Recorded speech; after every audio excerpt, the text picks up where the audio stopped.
भूपती प्रजापती स्वर्णरत्न श्रीपती अष्टावधान जांकत लंकार मंडित शस्त्र पारंगत राजनीती धुरंधर प्रौढ प्रताप पुरंदर क्षत्रिय कुलावतंस सिंहासनाधीश्वर महाराजाधिराज श्रीमंत योगी छत्रपती शिवाजी महाराज की जय। स्वराज्य रक्षक छत्रपती संभाजी महाराज की जय।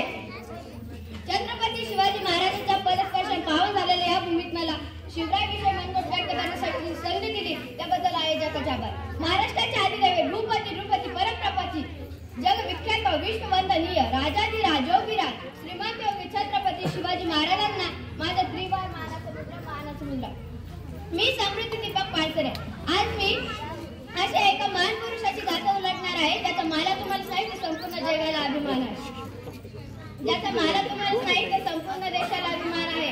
विजयासाठी तलवार चालू केला, निराशासाठी हिंदुस्थान लढून गेला, विजयासाठी तलवार चालू केला, निराशासाठी हिंदुस्थान लढून गेला, ज्याला स्वर्ग केल्यावर देवाने केला असं मर्द मराठा शुभ होऊन गेला, असं मर्द मराठा शुभ होऊन गेला। आज या मातीमध्ये जन्म घेतलेल्या मुलाला सांगावं लागत नाही की छत्रपती शिवाजी महाराज, कारण जन्मता चिठ्ठी माती त्यांच्या हृदयात नाव करून ठेवते। छत्रपती शिवाजी महाराज हे नाव भारतात नव्हे तर जगाच्या कानाकोपऱ्यापर्यंत सर्वत्र पसरले आहे। कोण होते शिवाजी, असे कोणते काम त्यांनी केले की आज 350 वर्ष उलटूनही त्यांच्या नावाचा जय जयकार सगळीकडे होतोय।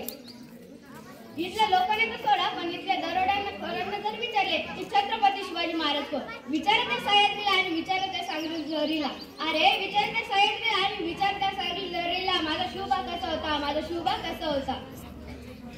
एक दिवस आली ती सुंदर पहाड, सगळीकडे शिक्षकाट, विजाच्या गडगडाट, ढगाच्या गडगडाट, असे चित्र विचित्र वातावरणात भवानी मातेच्या गडात जलमले एक वार, जी करणार होती स्वराज्याचा आधार, जिजाऊचा वारंदार छत्रपती शिवाजी महाराज। छत्रपती शिवाजी महाराजांचा जन्म 19 फेब्रुवारी 1630 रोजी मावळ मातीतून शिवनेरी गडात झाला।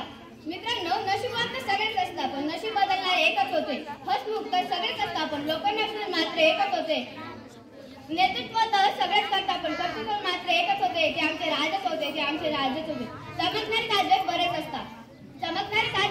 असतात पण प्रखरतेनुसार आमचे राज्य बरेच असतात, पण प्रखरतेनुसार आमचे राजच बरेच असतात। शुभ नावाचा पोरा आदर्श ठराव असा राज्य निर्माण करतो, हा चमत्कार नाही तर आविष्कार मानावा लागेल।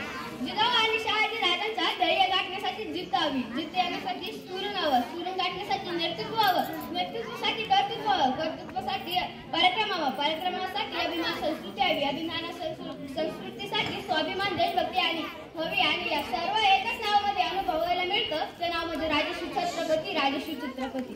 मित्रांनो, रायगडावरती एक मंदिर आहे, ते मंदिर म्हणजे महादेवाचे मंदिर। ते मंदिर कधीतरी गेल्यानंतर लावून बघा, ते मंदिर तुम्हाला मस्जिदी सारखं दिसतं पण आत गेल्यावर कळतं की आत पिंड आहे, कारण शत्रू सैन्य आक्रमण करण्याची भीती आहे। हे महाराजांचे स्ट्रक्चर होतं। का बरं असं बांधलं असेल कधी प्रश्न पडला, कारण शत्रू सैन्य आक्रमण करण्याची भीती आहे। राज्याची बुद्धिमत्ता बघा, मी असेल किंवा नसेल, मी नसलो किंवा असलो, मी नसल्यानंतर सुद्धा जेव्हा रायगडावरती आक्रमण होईल तेव्हा रायगडावरची प्रत्येक वास्तू जर जळली तरी चालेल, पण मंदिरातल्या पिंडीला हात लागता कामा नये, यासाठी राजाने मस्जिदीचा आकार दिला।